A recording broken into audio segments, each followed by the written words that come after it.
Good evening, everyone.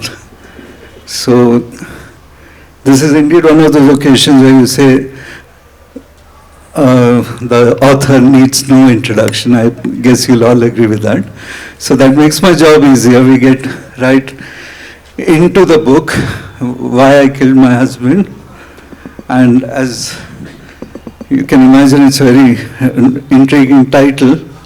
And it's a set of 6 very interesting short stories. And I think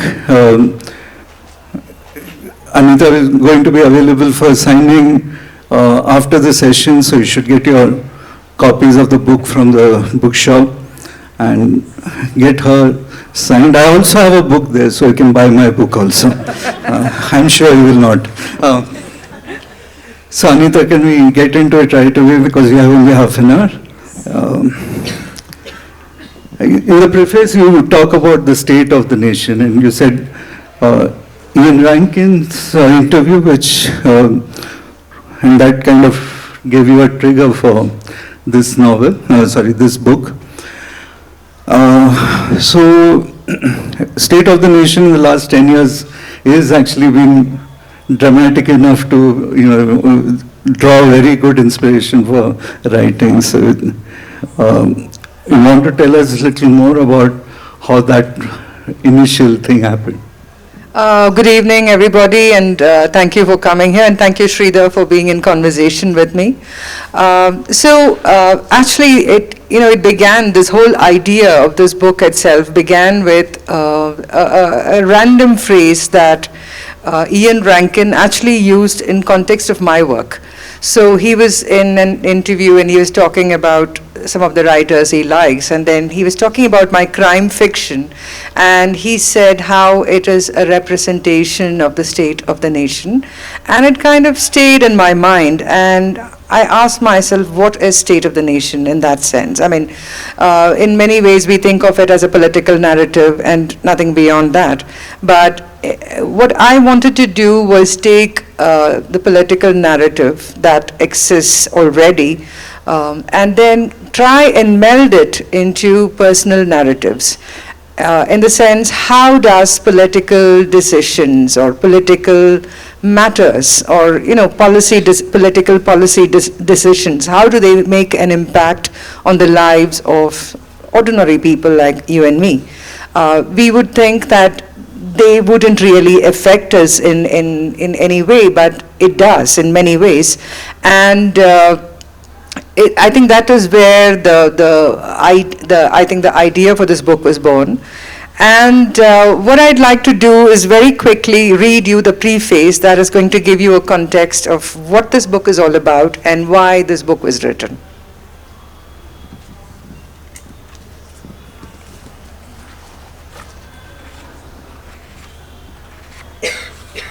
And this is the only reading I'll do.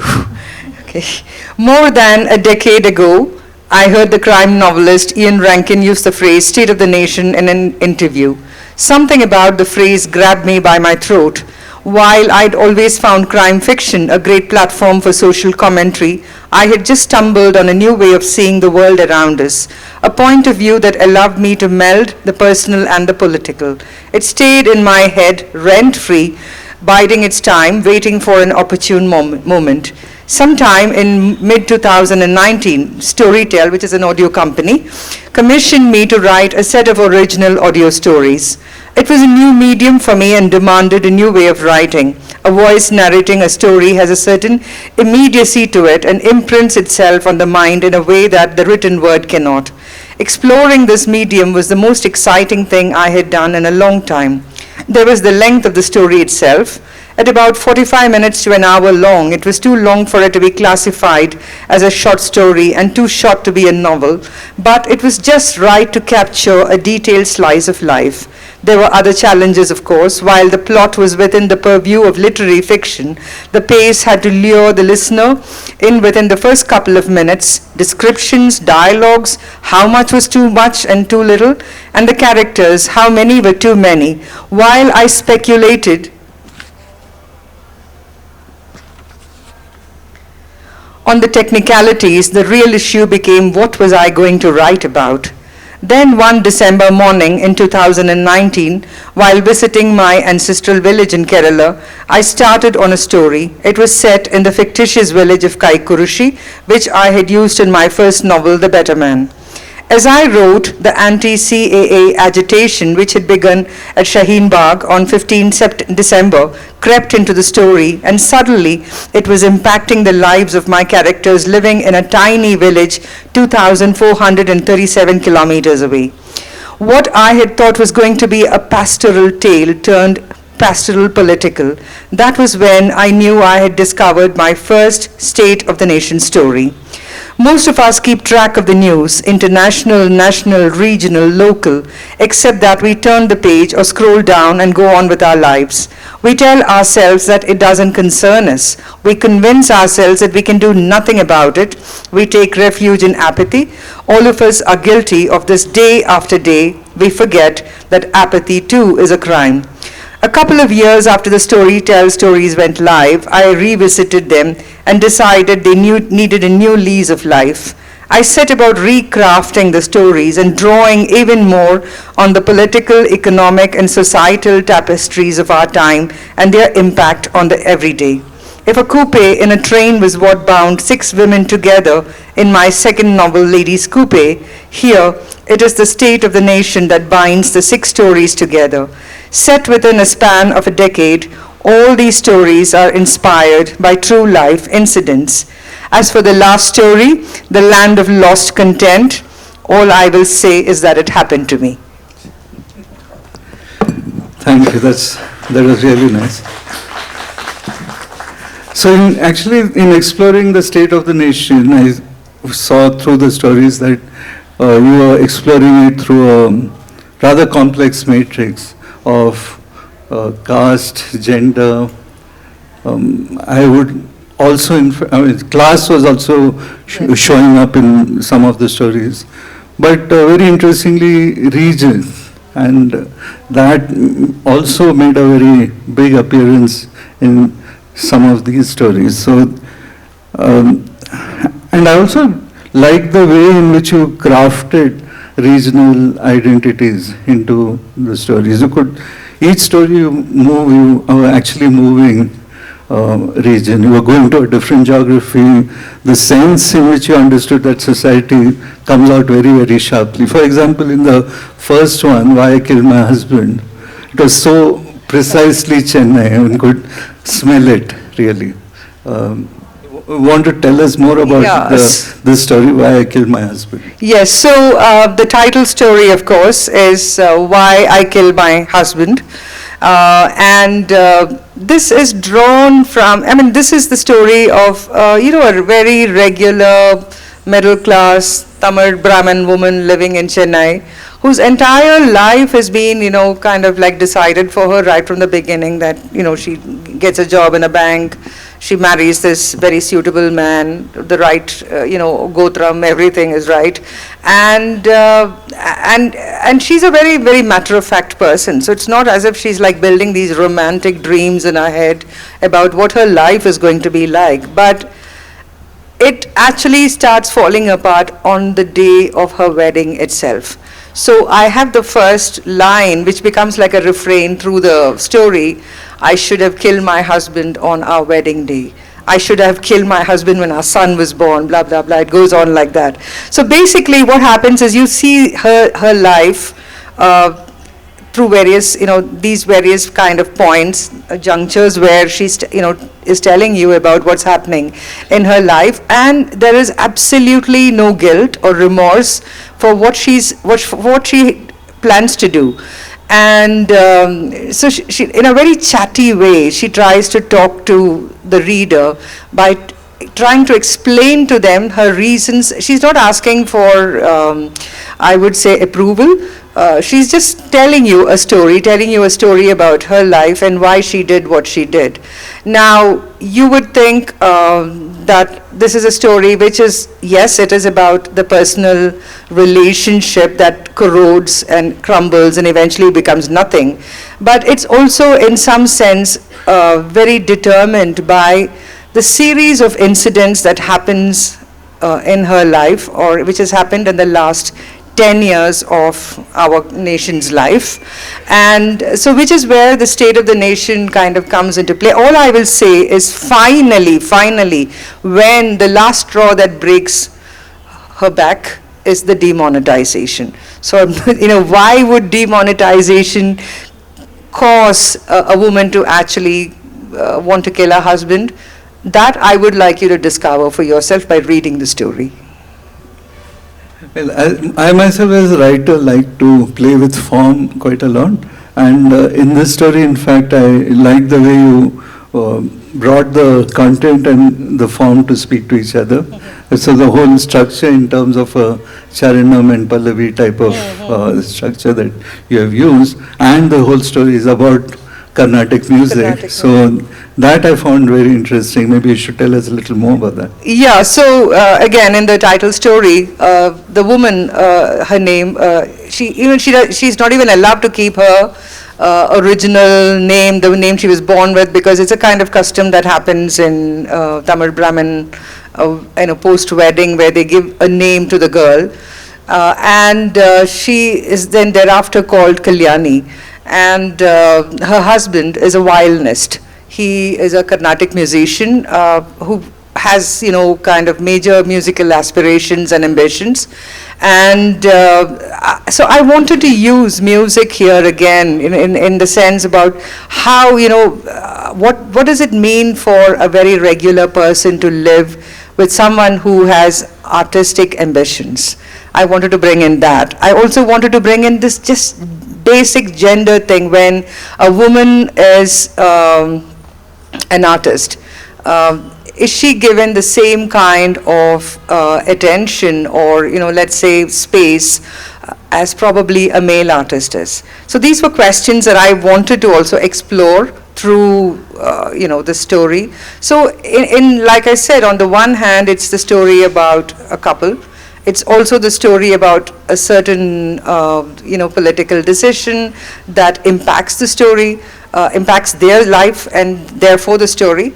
And into it, because it's set in Chennai and because of the characters and who they are and what they are, etc., there is a lot of, I think, I've kind of tried to go deep into the understanding of that particular community, that particular culture, and all of that, and weave all of it into the story in the form of probably like a musical composition. That was really nice. In fact, the way you use the voice in that story, Kalyani's voice, to say this, and at each point she's using this refrain that I should have killed my husband at this stage. I felt drawn in almost like an accomplice in this. Yeah. Because you start thinking, you know exactly where this is going. You don't. It's not a suspense. It's not held back. But that story is heading towards that. But she is talking to you through that story and telling you exactly what's happening. So you are part of this whole thing. Yes, that's the whole idea. See, it's basically like, again, if I don't remember the exact quote, but I think it's like the Hitchcockian way of making a film where, you know what is going to happen. So basically the journey for the viewer or here the reader is to try and make that transition from this, kind of wide-eyed girl to this very cold kind of woman who is completely, she has feelings and everything, but there is a certain kind of coldness in her that comes in. And so while you're reading it, what I wanted my reader to feel is that just to completely understand her point of view. And though she is committing a heinous crime, you still feel that she was justified in doing it. And it is done with such ease, because at the end of it, once he's gone, she's making her coffee, and and Anita just told me that she has her coffee ritual, and I was wondering where this is headed. So obviously, it's like, when you're writing, there are many things about myself that I will put into the book, small things that, that I laugh at myself about. It's like, I really don't understand it, like we're talking about coffee, but I come back, I travel a lot. When I come back, and I know if somebody has touched my bottle of coffee powder, and, and I'm like, who touched my coffee powder here? So there are these things that come into it, and it's not just the title story, all the other stories. Of course, there is something that as a person that I have experienced that I would probably, kind of delve into and try and kind of use that as the basis to create a character, or create a story, or create an anecdote that is part of the story. You said you won't read more, but I still feel that from the first story, Okay. if you could read, maybe we'll do that at the end, if you like. Yes, okay, yeah. And moving on, the other one about the duck girl, Yes. that was the one I found was the most complex of all the stories in a way, because whether it was in Why I Killed My Husband or in the Kota Girls, the story moved in a more linear way. Here, one was left struggling with this man's empathy for that girl on the one hand. It was all set in the backdrop of the CIA and this girl. It's not said exactly, but she's probably coming from some part of Bangladesh, or she's probably a Rohingya Muslim, but she's Muslim. And this man is in Kerala. What confused me was the age difference between Yes. the two. And that's why you can't easily take a simple position on that story. It was much more complex than the other ones. So this is the story of this man, Sri Raman. I always do this thing with this whole naming my characters. I try and look at like what's happening around me. And, in the last decade or so, we've heard a lot about the Maryada Purush. So I just thought the Maryada Purush had to be enthroned here as this man called Sri Raman, who does nothing. What he does is he just lives because he's got family wealth enough. He does, and he also tells him this is again in first person. So he says that he doesn't want to be bothered for a long time. When his mom wants him to get married, he says he's working on a PhD, and keeps pushing it. And then after she's dead, he forgets about the PhD, and he's very happy to live off the little money that he has inherited, the little wealth he has. And he also likes to, he's like your typical epitome of a patriarchal Malayali man. And on the one hand, you think he's this nice, really nice guy, gentle and all those things, but he's also somebody who is so self-absorbed and is completely, let's say the not so nice word is selfish. And and then there is this point where this little girl, he met her as a little girl, and he had always this little affection for her because she comes with a troupe of people who bring ducks. In Kerala, you can see a lot of that. In fact, I think Kerala Tourism has made ads about it, where you see like a lot of ducks being moved and stuff like that. So the ducks come to little villages. They come after the harvest, and they build a corral for them, and they live there, and the duck keepers and the ducks and all of them, and they move from there a few weeks later. So this girl has been coming on and off, and he's seen her grow from a little girl, and then he hasn't seen her in a long time. And his maid decides to go to Shabarimala. So he decides that, he tells her either you can come back in 2 days or you can leave the job for good. And so she brings a girl along, and then he realizes it's this little duck girl, and he, takes her in, gives her a room, and she starts working as a maid for him. And then he thinks that maybe this girl would be a good alternative to the one that I had. So let me ask her if she wants to stay. And he goes about it in a very insidious manner, where he tells her, look, I know you want to study. I know that, you can do all these things. So you can stay here, work for me, but go to a nearby college and, do your graduation or whatever, because she's finished her 10th standard, so she can do her PUC and, whatever it's called, the 11th and 12th, and then go ahead and do your college, etc. and all that. But then the village, it's a small, tiny little village in Kerala. And it's not a sophisticated village at all. And in that sense, so the people are still very, very conservative in the way they think. And somebody discovers that she is, a Muslim girl. And suddenly the atmosphere of the village changes. So I don't want to give away the story, so I'm not going to tell you more about it. But at one point, he is actually considering marrying her because he thinks that's the simplest solution to, him needing a live-in maid and making it all kind of very legit in that sense. So what I've tried to do is here, like again, without being very, let's say, blatant about it. I've tried to talk about the inequalities of gender, class, caste, religion, and just the sheer part of where you live. I mean, you could be, if you belong to a certain community, you stay in a particular part of the village, and so on. So. Then the story that takes the state of the nation head on is the Hathras one. Yes, yes. And you move from your comfort zone of the south to badlands of UP. Yes. What is, Yes, tell so- us about this and why you chose the epic kind of setting for it. So this story, which is called A Field of Flowers, is actually a retelling of the Vastraharan episode in Mahabharata, where Draupadi is disrobed. And I was telling Sridhar earlier, and I said I still am not sure if it's a Tamil cinema kind of interpretation or if it actually exists in the myths. But there is this thing about, somebody asks Krishna, why is it that he took so long to go and help Draupadi when Dushasana was, taking the sari away from her body.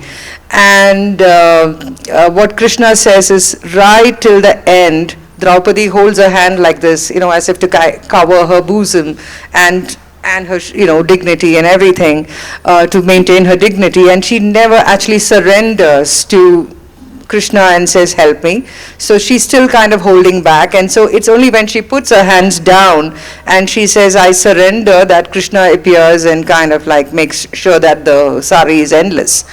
So somewhere back of my mind, I was thinking, like, what kind of a god are you if you want total surrender from your, devotee? And I just felt it was like there was this kind of like power equation happening there. And I wanted to talk about this by bringing in the myth of this whole, episode. But it was around that time that the Hathras rape happened. For those of you who don't know about it, I think this happened in September of 2020. These two young girls who had gone to use the fields because they didn't have bathrooms and they didn't have toilets and stuff like that. So they go very early in the morning to the fields to do their ablutions and stuff like that, and these girls get raped. And it made headlines at that time. And even as I was reading it, I knew that eventually the boys who were accused of it were these upper caste boys, boys from very powerful families. And that story just died. Nothing, I don't know what happened to it after that, and probably somebody was, maybe, I don't know if anybody even went to jail, if the accused were, I think, acquitted. I really have I think they were acquitted, that's what happened.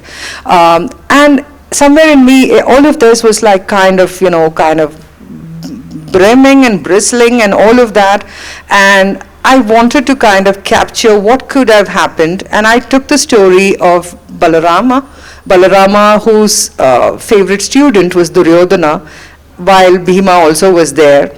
And so I set it in a village near Hathras, and where Balarama is, a landowner, a very wealthy landowner, and he runs an akhada, a wrestling school, where he talks about, one of the things that the akhada is symbolized by is the mud of the akhada, which is made of a certain combination of turmeric and clay and butter and all those things that go into it. And it's supposed to suggest that all men are equal. So when you enter the Akada, everybody is equal. But that isn't the truth, of course. So again, this talks about, the difference in caste and what happens when somebody tries to break that caste system and move upwards. Moving downwards has never been an issue. It's moving upwards that always causes, let's say, chaos around. So yeah, so that's what the story is about. Would you all like Anita to read something from the first chapter now? Just a tiny segment, Yeah. so that we have like... In the little time that Yeah, we we have, yeah. And then we can take some questions maybe.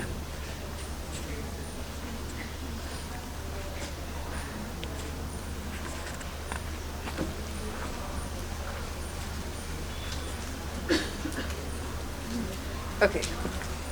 I should have killed my husband when our son was born. Because we were not of our parents' generation, he wasn't born exactly 10 months after the wedding. Instead, he was conceived a year after and was born after our second wedding anniversary. By the time I got pregnant, I had beguiled myself into thinking that I had found marital bliss. True, he didn't like how I cooked or how I dressed to work or my range of conversation. True, he spent more time with his violin than with me, but I was pregnant, right?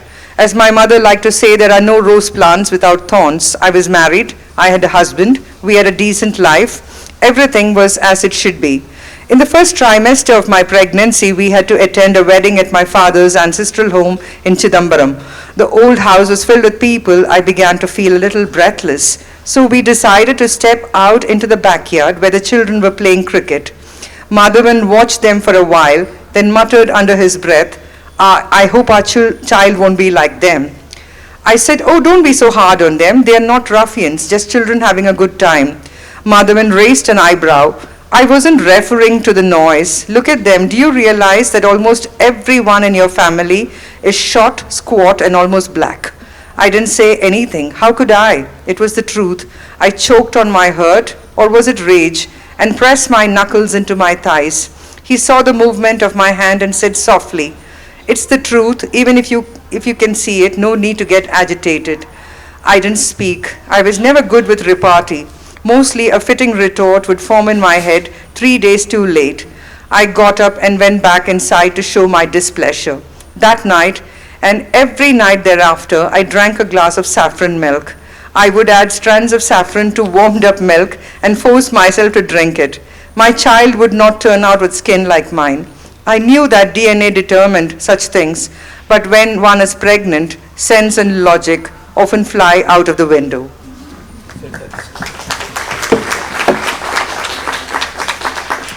So shall we open? One question. Well, maybe two. Yeah. Hello. I just wanted to ask, with all due respect and just out of curiosity, I'm sure that the context and the circumstances are obviously different, but do you think if a male author wrote a book titled Why I Killed My Wife, would it be received the same way, and why or why not? I actually was thinking about it, and I think that everybody would come there and look at him very suspiciously, but there is this thing, and I think it's a truth. Actually, even women, men are laughing at the title.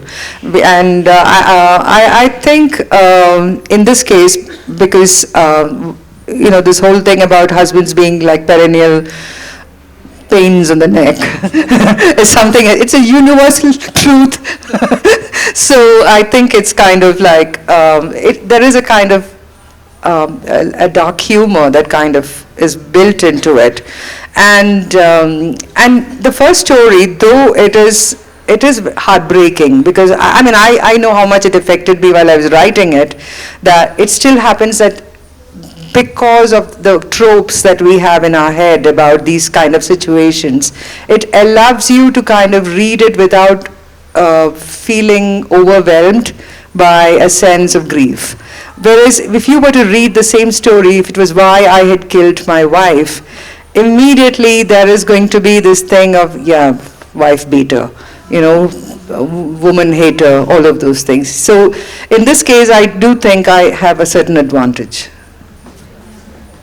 One more question before we close. Yeah, there. Check. Hi, ma'am, my mum wouldn't read you for your political views, but I think she would definitely read you for the title of the book. So I'm definitely going to get this book to her. If I were to sort of pitch this book to my mum, I think this is the question I would have for her, which I would pose to you first. Like, if you were to think about like this grand narrative that is India, and then we talk about Azadi Ka Amrit Mahotsav and like a 10,000-year-old civilization, and we reconcile that with the social inequity that exists and you talk about in your book. I'm sure you're not nihilistic in your views about it because you are writing about it. You are bringing up an incident from September 2020 and trying to make it relevant and start conversation around it even today. When you look forward, do you think there is a way that these two worlds can reconcile with each other, the social inequity and the grand narrative? Not really. I don't think so. I'm being very honest here because I think that, you know, we as a country are so kind of diverse in so many ways that it's never going to be easy to create a single grand narrative. And because of that, there's going to be multiple points of view, and reconciliation is not going to happen unless we are able to kind of arrive at a common ground. And that is something that doesn't happen. We can't even agree on, you know, something as basic as like which side of the road should we walk on, you know, so. Okay, I think we should end now. No. Thank you for this very wonderful interaction. Thank you everybody for coming, and thank you, Sridhar.